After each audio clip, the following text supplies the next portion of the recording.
आज़ादी की लड़ाई के लिए अपना सर्वस्व न्योछावर कर देने वाले सुभाष चंद्र बोस का नाम सुनकर हर भारतीय को गर्व महसूस होता है। उन्हें देशभक्तों का देशभक्त यूं ही नहीं कहा जाता था, वह एक वीर सैनिक योद्धा, महान सेनापति और कुशल राजनीतिज्ञ थे, जिन्होंने देश की आज़ादी के लिए अपने जीवन में कई संघर्ष किए। नेताजी भारत के सबसे महान क्रांतिकारियों में से एक थे, जिन्होंने गुलाम भारत को आजाद करने के लिए आजाद हिंदी फौज के गठन से लेकर हर वो काम किया जिसकी वजह से वह केवल भारत ही नहीं बल्कि दुनिया भर के लिए प्रेरणा बन गए। उनके उन कठिन संघर्षों से हर भारतीय को आजादी का महत्व पता चल सका। नेताजी जैसे महान नेता और स्वतंत्रता सेनानी सदियों में एक बार ही जन्म लेते हैं। उनके वीरता के किस्सों से हर किसी को प्रेरणा लेनी चाहिए। इसलिए आज हम आपको सुभाष चंद्र बोस की जीवनी के बारे में कई प्रमुख और रोचक जानकारी देंगे।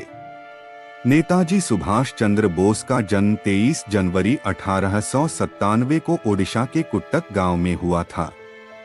नेताजी की माता का नाम प्रभावती देवी और पिता का नाम जानकीनाथ बोस था, जो कटक शहर के मशहूर वकील थे। प्रभावती देवी और जानकीनाथ बोस की 14 संतानें थीं, जिनमें से सुभाष चंद्र बोस 9वें स्थान पर थे। ओडिशा के बंगाली परिवार में जन्मे सुभाष चंद्र बोस बचपन से ही पढ़ाई में बहुत होनहार थे। ऐसे में उनके पिता जानकीनाथ बोस उन्हें ICS भारतीय सिविल सेवा का अफसर बनाना चाहते थे। सबसे पहले उनकी शुरुआती शिक्षा कटक के प्रोटेस्टेंट यूरोपियन स्कूल में हुई थी। इसके बाद 1916 में उन्होंने कोलकाता के प्रसिद्ध प्रेसिडेंसी कॉलेज में दाखिला लिया। यहाँ से शिक्षा ग्रहण करने के बाद नेताजी को उनके पिता ने सिविल सर्विस की तैयारी करने के लिए इंग्लैंड भेज दिया।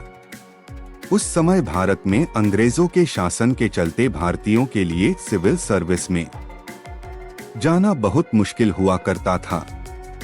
इंग्लैंड में सिविल सर्विस की परीक्षा में नेताजी चौथे स्थान में आए, लेकिन वह उससे खुश नहीं थे। उनके मन में देश के प्रति प्रेम बहुत था और वह देश की आजादी के लिए चिंतित थे, जिसकी वजह से वह 1921 में इंडियन सिविल सर्विस की नौकरी ठुकराकर भारत लौट आए।